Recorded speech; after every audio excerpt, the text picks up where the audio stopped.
Hello, everyone. Welcome back to What the Health. This is Dr. Jonathan Nadal over at Nature Cures Clinic in Portland, Oregon.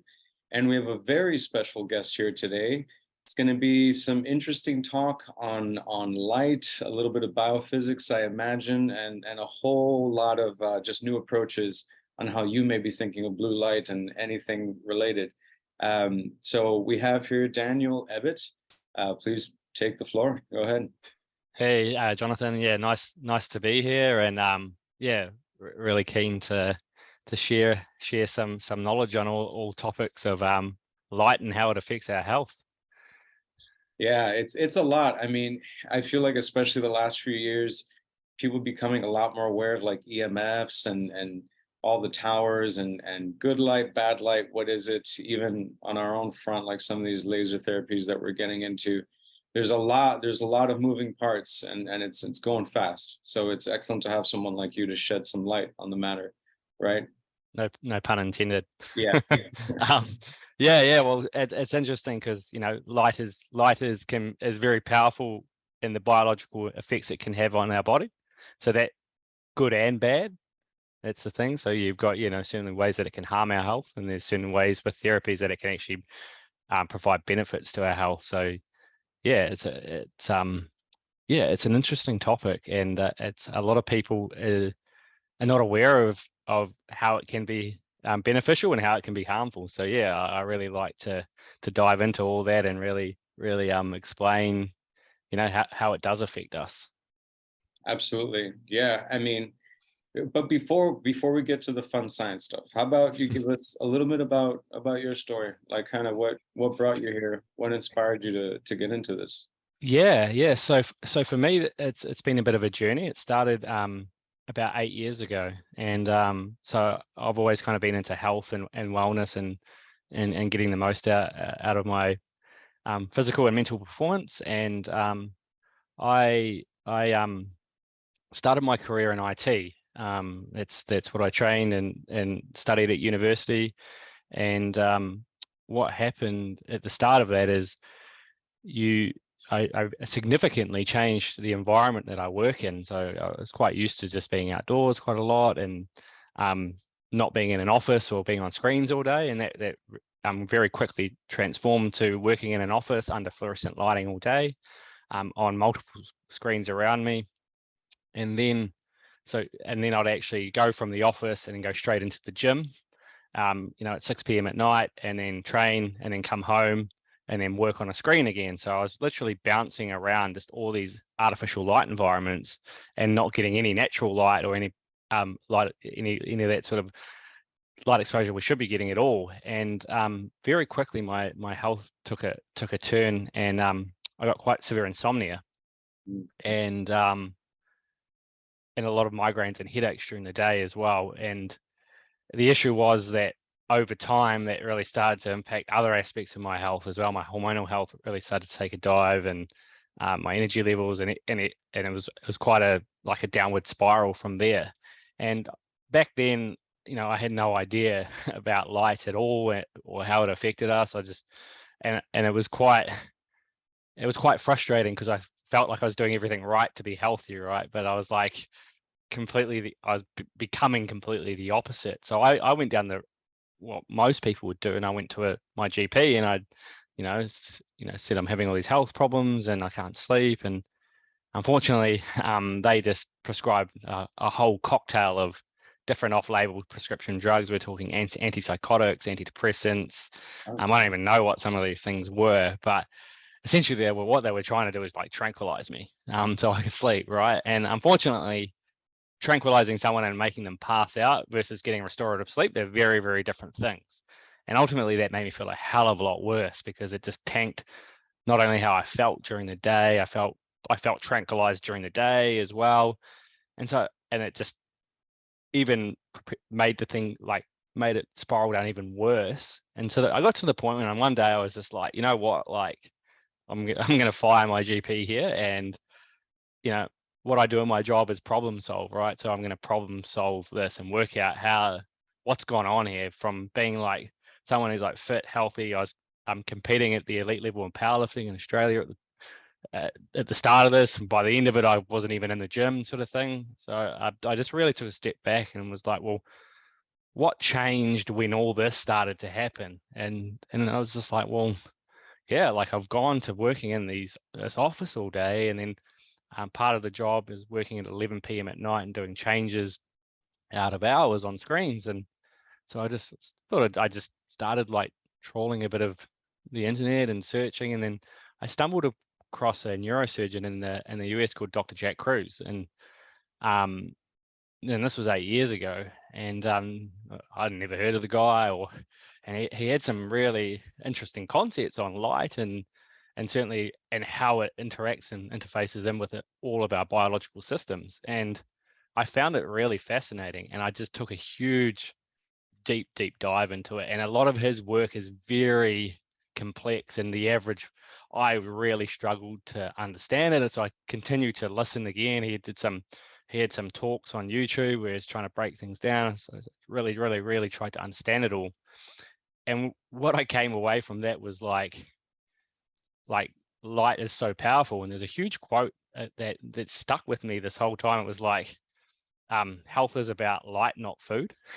because he really hates, well, he doesn't say he hates, but everyone's so focused on the latest diet or this or that, like what food, and it's like none of that matters if you're not getting the right types of light in your environment, because actually it's just so you could be keto or low fat or this or that, and if you're just bathed in toxic light, you will not be healthy. And like and that kind of really disrupted my thought patterns, because I was in that.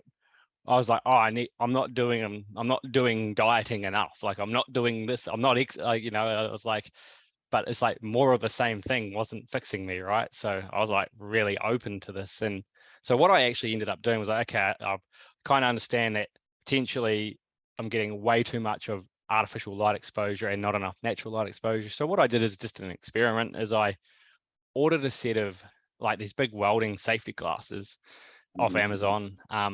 And they had to buy them from the US. Couldn't find anything in Australia or anywhere around me. And I got them and I started wearing them. Like people were just like giving me the strangest looks, like, what are you doing, sort of thing. And I was Yeah, like, all in the name of health, right? totally. And it's had such a profound impact on me. Like within, well, I wouldn't say like instantly, but within a week or so, I could really see things turning around. Oh, And then wow. within 3 months, like, everything was really back to normal. So from that point, I felt like I couldn't not share this with the world. It was kind of my thing. I was like, I don't want other people to go through the pain, suffering I went through, to probably ultimately never come out of that, because they don't ever find a solution, right? They end up just bouncing from one prescription drug to the next, to this, to that sort of thing, or to the you need to cope with it sort of. And I was like, well, no, they like, so I literally just started importing those glasses and just selling them. Like I was just like, cool, I'm going to continue doing my job and building my career, but I'm just going to try and help people on the side as much as I can. Yeah. And it's just ever since then. So and that was really when technology was it wasn't as evolved as it is today. I think it was like the iPhone 2 back then, and there wasn't all these big LED screens and LED lights within the homes yet and everything. So I've watched this technology evolve over that time, from when I was very aware of it to where we are today. It's crazy, the advancements of it and what it's actually doing to our health. So what Yeah. I've done during that time is just being like, oh, like it just makes me want to help more, because it's really hard now to interface with technology and it not impact your health. Yeah. And it's not slowing down anytime soon. So No, no. yeah. So Wow. what I do today is literally I've thrown the IT career away. I did that for 8 years, and became really senior in it. But I got to the point where I was like, it was quite conflicting in my mind, because I had all this knowledge, even around EMFs, and I'm literally deploying huge Wi-Fi deployments and doing, and just working in all these like really toxic light environments. I was like, it doesn't fit my values anymore. So I've literally shifted, created a whole business around innovating different lighting solutions, different glasses, different everything to help with the light problem. So whether that's introducing more beneficial light or trying to filter and remove some of the harmful spectrums, pretty much that's who I am, what I do. And That's yeah, incredible. And so addressing both sides of it, like how can we optimize better natural light or just good light therapies and reduce the yep, negative ones? And you started off kind of more, well, let me reduce the negative lights that are coming in. Let's start yep, there. yep. Yeah. Wow. Okay. That's a lot. That's so, and you're right. There's so many health trends, diet trends, nutrition, supplements all day, every day. And the field that I'm in, I mean, we definitely have to keep a pulse on that, and it has its place. But this is new, this is exciting, and this is directly relevant because we know between the from toxins in the environment and everything that that entails. Guess what? These are, let's call this kind of the toxins or the things that we can't see that are impacting us at a cellular level, right? Yeah. So, I mean, with that, because there's questions I have on like invisible flicker and things like this, whether you're at the gym or working all day in front of a screen. So, what should the layperson or just what should we understand about how significantly these things are impacting our health? Yeah, I think the easiest way to start with that, to break that down, is to look at the types of light we should be exposed to and the types of light that we typically get exposed to. Yeah. So, because ultimately, like in today's world, a lot of people like villainize blue light, right? They're like, oh, blue light's bad, or I've heard it's bad, or but that's actually not the truth, right? Like we've like outdoors, like the most prevalent wavelength during the day is blue light, right? We get it from the sun. Mhm. But the difference is outdoor light is full spectrum light. So and what that means is it's very balanced with all frequencies of light in relatively equal amounts. So you've got blue, green, yellow, orange, and red, all kind of in balance. But then you've also got the infrared spectrum and the UV spectrum, which are the invisible spectrums, but they also make up full spectrum light. And each different frequency of light has different impacts, biological impacts when it's absorbed in our eyes and our cells. And so that's great. Everything in nature is normally in balance, right? And so what we do in our indoor lifestyles or our modern lifestyles, we come indoors and we don't really get that full spectrum light. So we typically from our screens, which most of us are working on during the day, or the LED lighting in our home, which is because of the traditional incandescent lighting is kind of been outlawed and it's really not available anymore. Is the issue with that type of lighting. It's very, very, very high in a narrow bandwidth of blue light. It's got a huge big spike in blue light at around the 455 nanometer mark. So Mhm. nanometers is a way you measure different wavelengths of light. So blue light ranges from 400 to 500 nanometers. Right in that 455, there's a huge big spike in it. And then it doesn't really, and then most of your screens and lighting doesn't really have any of the reds, the oranges, and the yellows in it, which are all the restorative frequencies of light, which is when it's in balance, right? So when you Mhm. think blue light, you're thinking shorter wavelength light, higher energy, oxidative stress damaging when it's in isolation, right? And so Yeah. when you're getting that from a screen and or all the lights, fluorescent lighting or LED lighting, you're not getting all the restorative wavelengths, you're getting all the high energy damaging wavelengths. And so what that means is cortisol levels rise. So blue light will make your cortisol rise, which is good and when it's in balance, because it makes cortisol is what makes you feel awake, alert, motivated. But when you get too much of it, it spikes your cortisol too high. Mhm. That causes anxiety, feeling of tired but wired, anxious. The whole fight or flight. Yeah. Yep. So you're pushing it too far.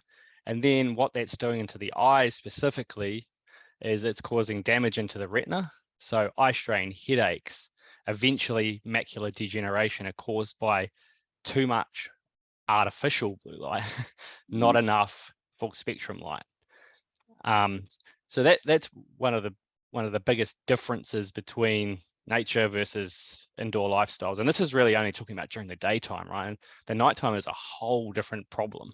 But if we're just talking about, because obviously daytime there's light outside, nighttime the sun is set, right? And so when you look at um, the sun, so that's producing lots of blue light in the eyes. Mhm. Um, is a signal into the brain of wakefulness. So cortisol, adrenaline, wakefulness hormones are elevated. Now, when the sun sets, the blue light frequencies are removed from the environment. All those hormone levels should drop and melatonin levels should rise. However, because of the sun sets, what do we all do? We turn on all our lights in the home, LED lights all come on. We probably watch TV, we look at our phones. Pretty much we sit there and just bathe in artificial light sources in the evening. Now, our brain isn't smart enough to understand the frequencies of blue light from the screen are not the sun. So it's just doing what it's designed to do. The sun is up. I should be awake, alert. I shouldn't be sleepy. So it keeps all those, your cortisol and adrenaline elevated, and it suppresses your melatonin. So essentially your brain is just continuously thinking it's middle of the day, and it can't function on its 24-hour cycle. So it's designed to understand light cycles in a 24-hour or circadian rhythm, and that gets completely disrupted because of our essentially a continuous bathing in artificial light. Very, very, very well said. I mean, you put it together well. It's true, and it's so sad, you know. I mean, so we do a lot of different hormone panels and tests that check cortisol levels and DHA like throughout the day. You Yep. know, we assess for diurnal and nocturnal patterns, which is huge. We get a much better read.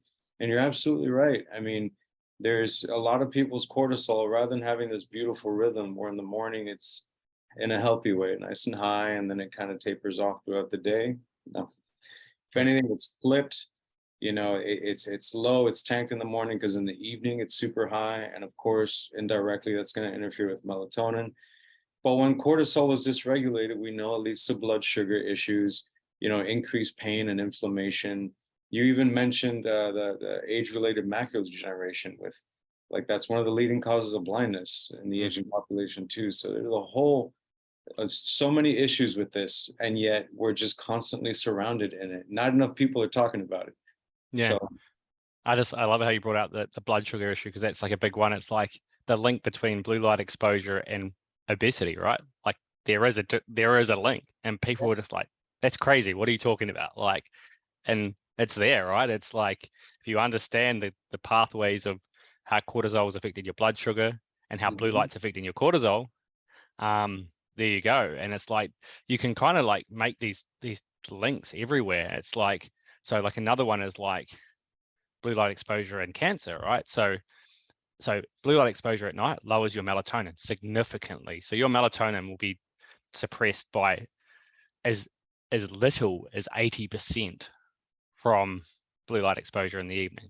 So melatonin, we know, is a sleep hormone. We're known as the sleep hormone. It's so much more than a sleep hormone. Like it's like one of the master antioxidants in the body. So while you're sleeping, it's going around and cleaning up. And so when you disrupt that, right, that allows like cancers to proliferate in the night because it's not able to do the reparative and restorative work it's supposed to do. And there's studies done on this, literally showing like increases of the blue light exposure here and like if you follow that pathway, you understand why it's leading to these chronic diseases on the other end. yeah. So it's not just as simple as like blue light, you know, the screen time is giving me headaches and the screen time's disrupting my sleep. It's quite, you know, it's a much bigger problem to a lot.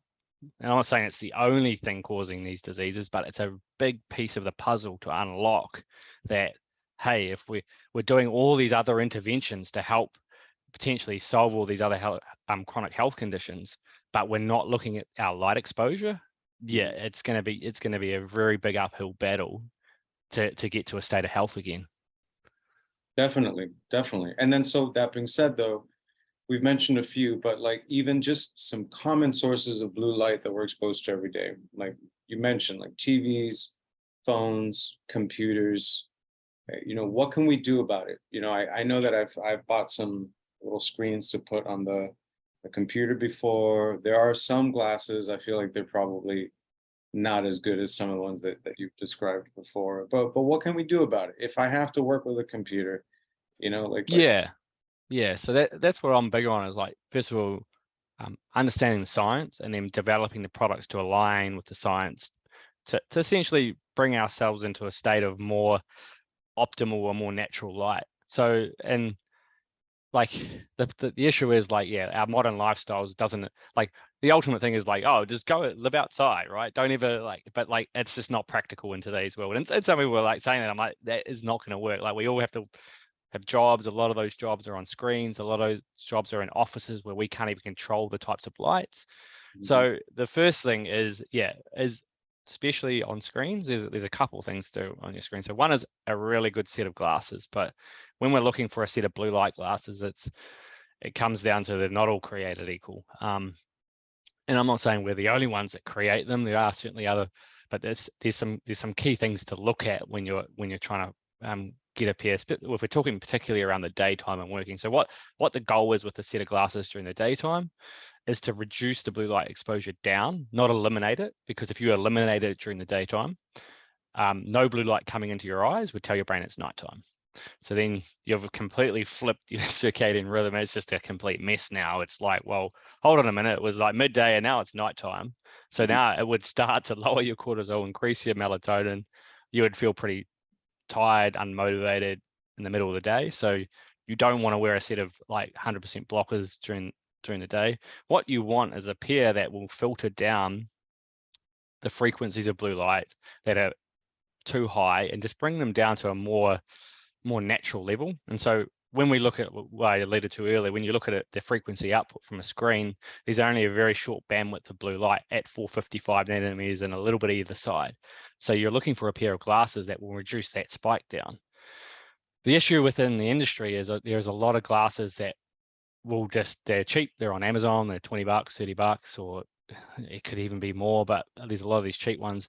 They unfortunately don't look at the different frequencies of blue light. They'll just put a basic little reflective coating on the outside and call them blue light glasses. And when we've got like spectrometers and stuff, and we actually have done a lot of tests with these things, and they will only bring down blue light probably up to about 430 nanometers, and they'll bring it down by maybe 20%, but they won't actually remove any at 455 where the biggest problem is. So that's like a real key thing to look for, is the company you're buying them off, do they have a spectral analysis of the lens to show you all the different frequencies of light and how much it's reducing the blue light by. The company can't provide you with that. They don't probably know themselves. And that should be like a red flag straight away, that it's more than likely that they're not using the right technology in the lenses to actually bring down those right frequencies of light. It's a very, very particular type of technology you need to use. So most of the basic glasses have got a reflective coating. So blue light comes in, it hits the lens and it bounces off. So that type of technology can only, like I said, get up to about 430 nanometers. So to get more from the 430 onwards, instead of trying to reflect it off the lens, when it's passing through the lens, there's special pigments inside the lens that will actually absorb those frequencies of light as it passes through the lens. So when it comes out the other side, those frequencies have been absorbed by particular types of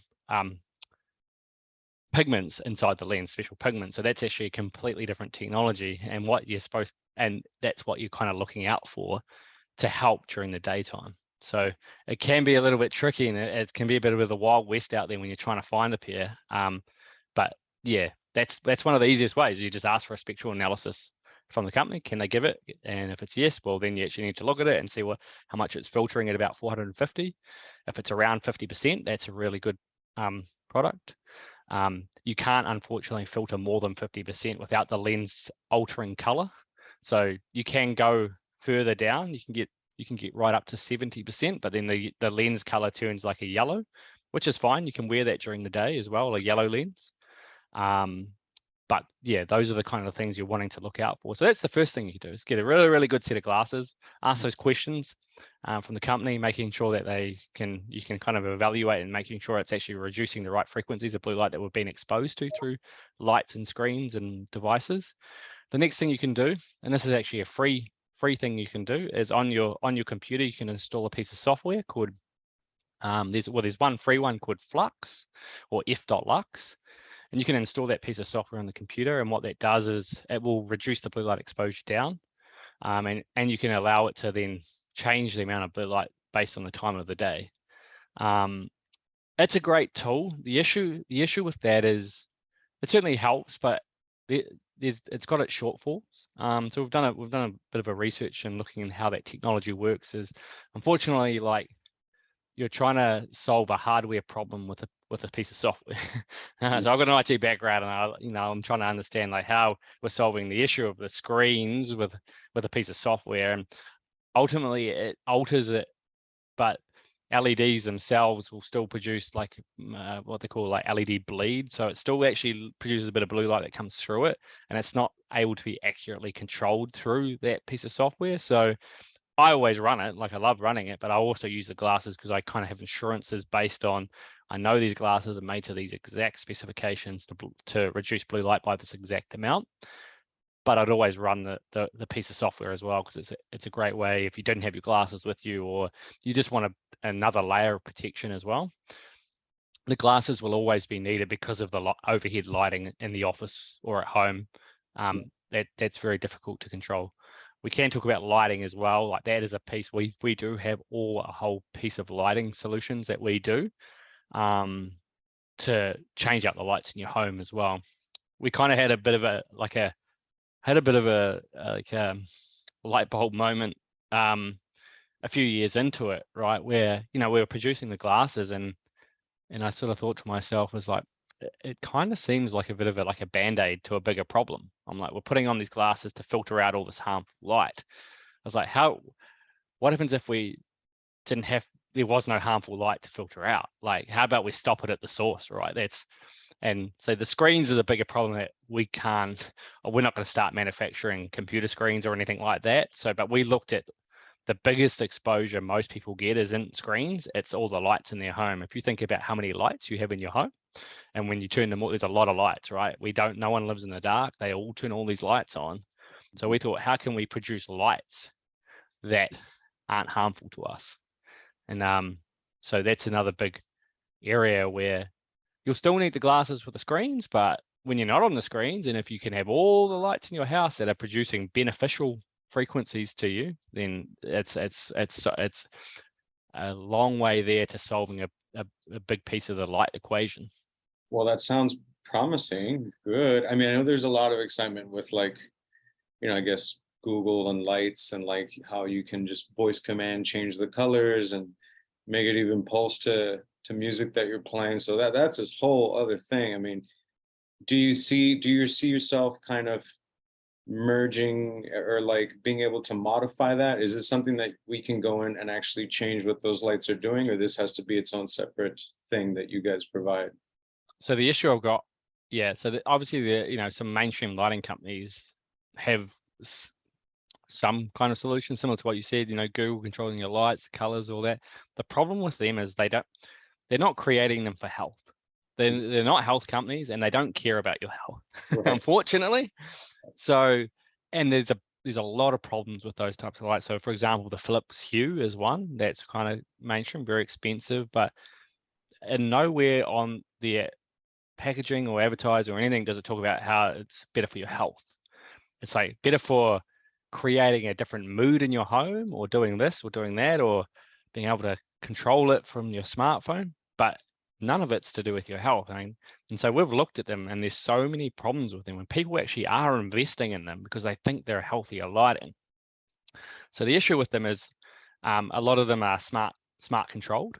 So what that does is increases the RF or radio frequency transmission in your home significantly, where instead of having like just a Wi-Fi router and a few phones connecting to and a few devices, now you've got every single light bulb in your house is now a Wi-Fi transmitter, which is probably there is a lot of, probably don't need to go down the route of EMFs and stuff, but there is a lot of science on EMF exposure and what it's doing to our health.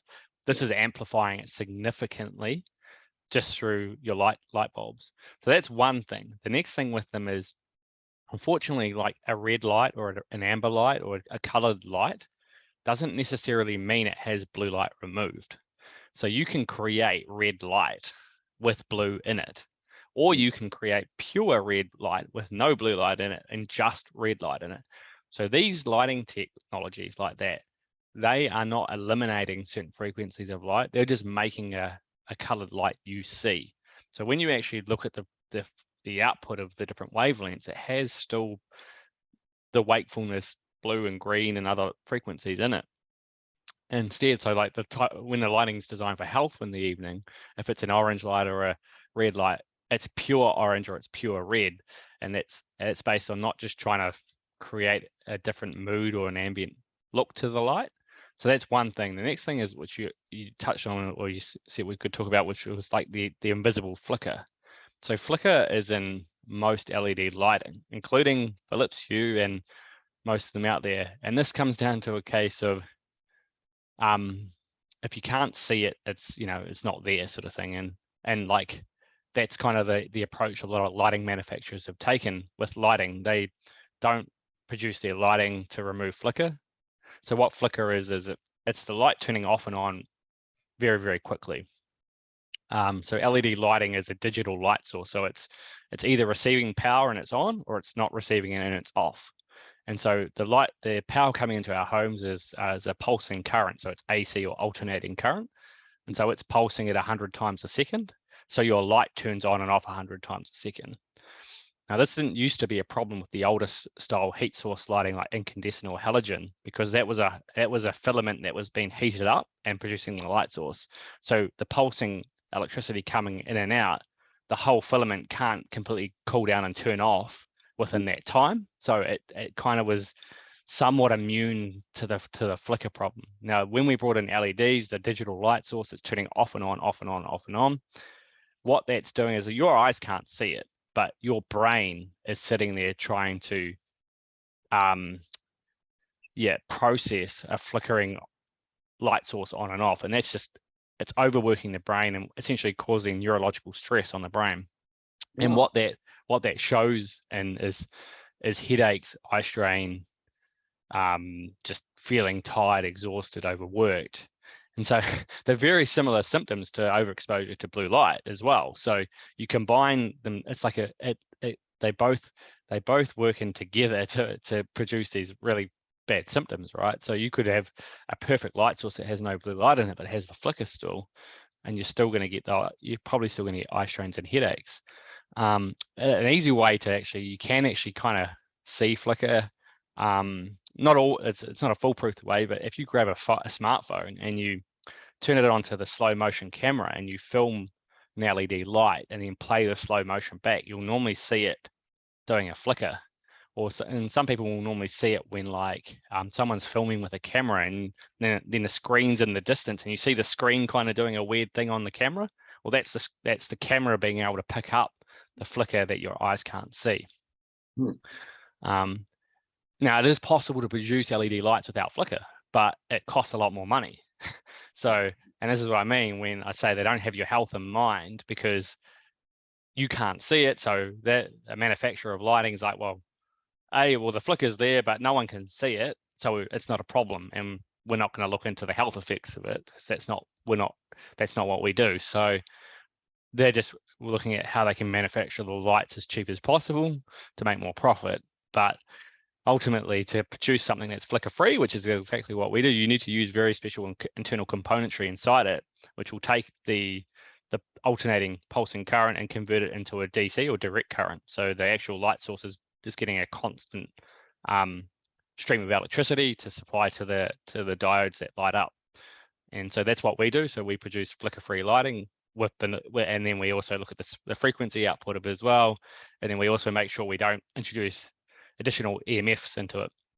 So EMFs are not only the radio frequencies that we talked about from like smart bulbs, but you've also got like electric fields and magnetic fields, which are present in most electrical things. They're a more powerful field that doesn't expand as far as an RF field, but it certainly has the same oxidative stress on our cells that other EMFs do. And a lot of light sources will emit really far or bad EMFs from the electric and the magnetic field sort of point of view. So again, that's another thing to consider with lighting as well.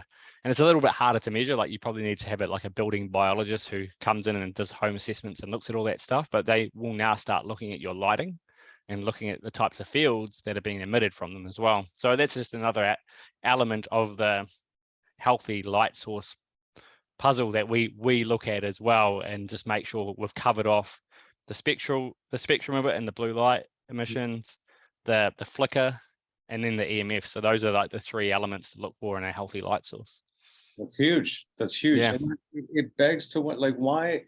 So between AC to DC, is it harder to make? Like, I imagine these things, one would think that maybe it crossed the minds of previous companies that developed these lights. So why did they bother sticking with the AC versus the DC, for instance? So is it just harder, or just technology that wasn't around yet, you know?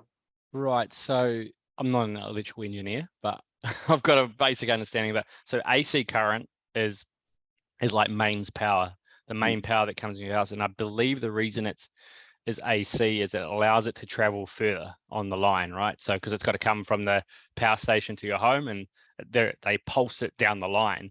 So DC current is more commonly found in like battery sources, like solar setups and stuff, because the battery source is right there.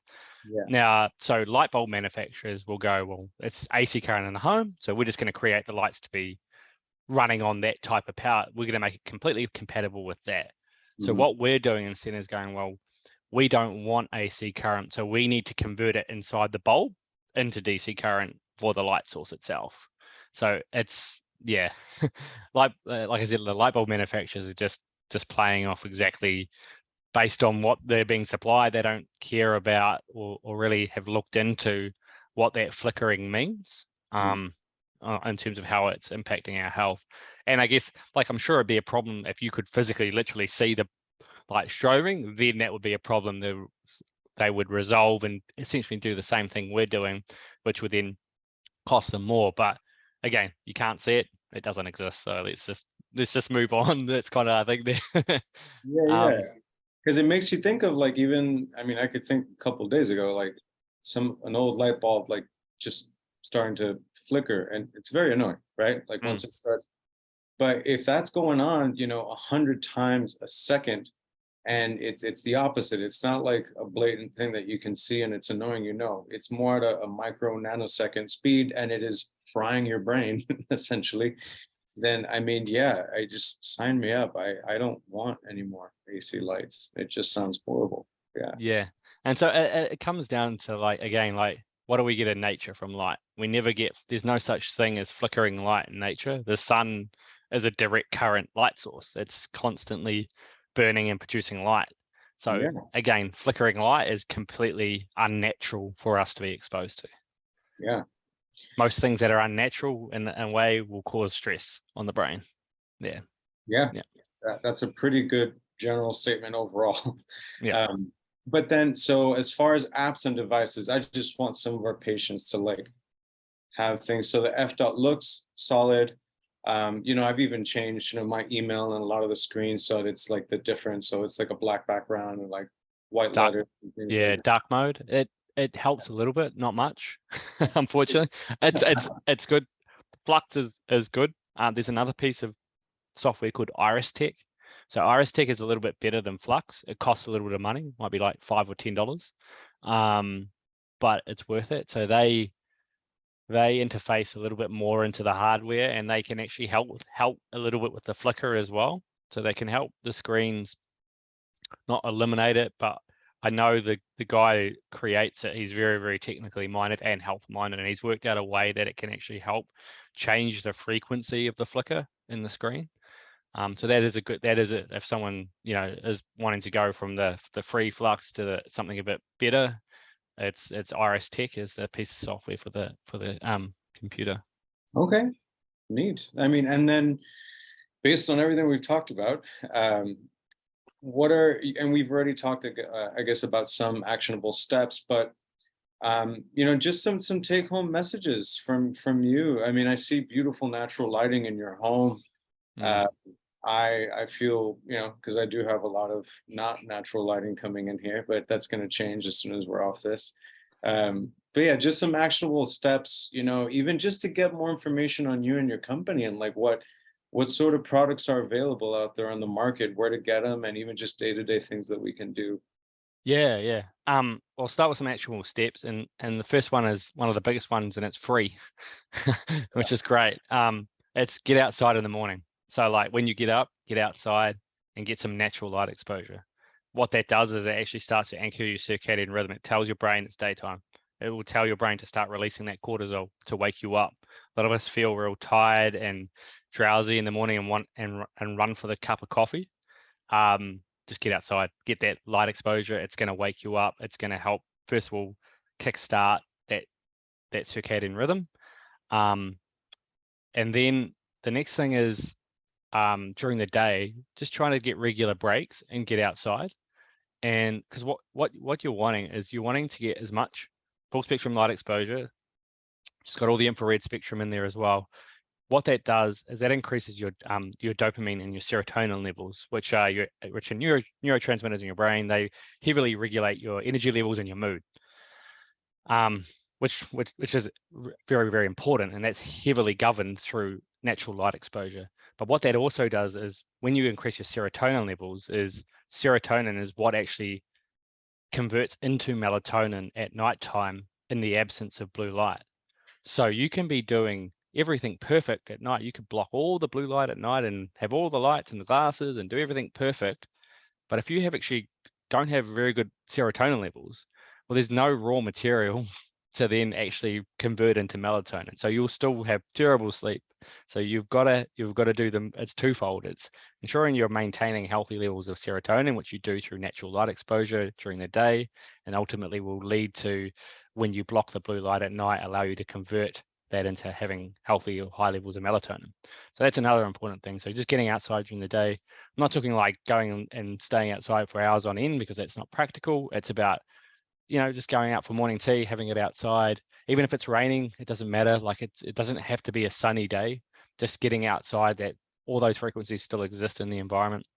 Another one I like is like, people like will take a smoke break. We'll just go tell your boss you're taking like a light break. You're just going out to get some light. If you don't smoke, like you're doing something good for your health, not like detrimental. So like, those are two free things that you can do.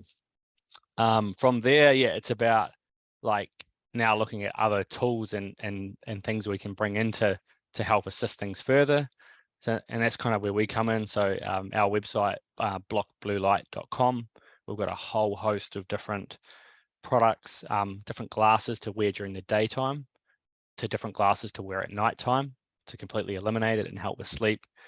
We do a series of different lighting products, not only light bulbs for the home, but we've looked at other ways that you want to use lighting in your house. So things like a book light, just to be able to read a book at night. It's completely wireless. We've got motion night lights. We've got desk lamps. We've got all sorts of different lighting products, strip lighting, everything. We've thought of it to really help like deck out your home, so you can kind of really create a biologically appropriate type of light, both day and night. So we've also created full spectrum lighting for the day as well. So when we talked about having all those colors in balance, we've actually created a bulb that has a more balanced level that you can use during the day. So if you don't have lots of natural light like I do, you can use these types of lights in the areas where there's not enough natural light. It's trying to replicate it as much as we can. I'm not going to say it's a complete replacement for natural light, but it does the best job we can do with an artificial light source to actually bring it pretty close as what we'd get outside to keep those serotonin and dopamine levels raised. Doesn't have UV in it and doesn't have the infrared in it. Those are still required, and we should get them. But certainly, if we can bring in full spectrum light during the day, and then we can eliminate it with a more amber or red light at night, it's really going to help modulate the light exposure to what we should be getting in nature. Because if you think about nature, before the advent of electricity, when the sun set, we didn't all just go to bed. They used fire. What color is fire? It's orange, yellow, and red. There's no blue or green in it. So we can replicate that same type of light with artificial light done right, and that's what we're really doing with everything we do. Other resources, we have a whole host of blogs on our website as well. So, blockbluelight.com, and then you go to our Learn. We've got probably about 80 different blog articles where we're breaking down all different things about light and health and how it affects all different sorts of things. So there's heaps of information there. Another thing is sign up to our email list. We love to educate and produce or when we find different articles or studies on like different things about blue light or how things are impacting our health, we'd love to break down that study and email our subscribers and kind of just give us the synopsis for what we think about that and try to allow it to be more digestible to the end user and the actionable steps they should be taking from those sort of things as well. Yes, brilliant, Daniel. This was amazing. This was good. It's outstanding. I mean, you are in many ways bringing natural light and sunlight back into people's homes for those who can. Yep. Yeah. And out here in Portland, I mean, it's a thing. It's a thing. We need all the light we can get, especially during the summer and not the summer, during the fall and the winter when it's raining a bunch. Yep. That's when it's even more important, like SAD or seasonal affective disorder. It's a depression that's 100% governed by light exposure. It's one depressive disorder that completely, and it's becoming very prevalent, especially now, like because we're living more modern lifestyles. Then you pile winter on top of that, where the days are shorter, people aren't going outside. Becomes more important to start introducing full spectrum light into the home as well. And we've got that's where we're quite big on that and looking at and looking at SAD and looking at how we can actually really try and counteract that with things like light bulbs. It's so simple, but like it's a it's like we've made such a simple problem so complex to solve, but it's really not when you understand it and understand the different types of light and how it's impacting us. Absolutely. And I'd like to think that we did that for a lot of our friends and patients and colleagues today. So thank you so much for being on the What the Health podcast. Any last minute ideas? Or I mean, it was fabulous to have you on. Thank you for taking the time. No worries. And just if anyone's got any questions, like we've got a really good support team. I even jump in there sometimes, so like fire questions at us if you're trying to work out like what you need, like what glasses or lights or whatever. You just send us either on the chat or an email, and we're always happy to try and help out and really understand your situation and try and provide recommendations that are going to help you the best. Excellent. Well, there you have it, everyone. Daniel Ebbett from Block Blue Light. Again, thank you so much. Feel free to reach out to us too if you have any questions or comments. Just stay tuned for next time. Daniel, thanks again. All right. Thanks a lot. Cheers. Cheers.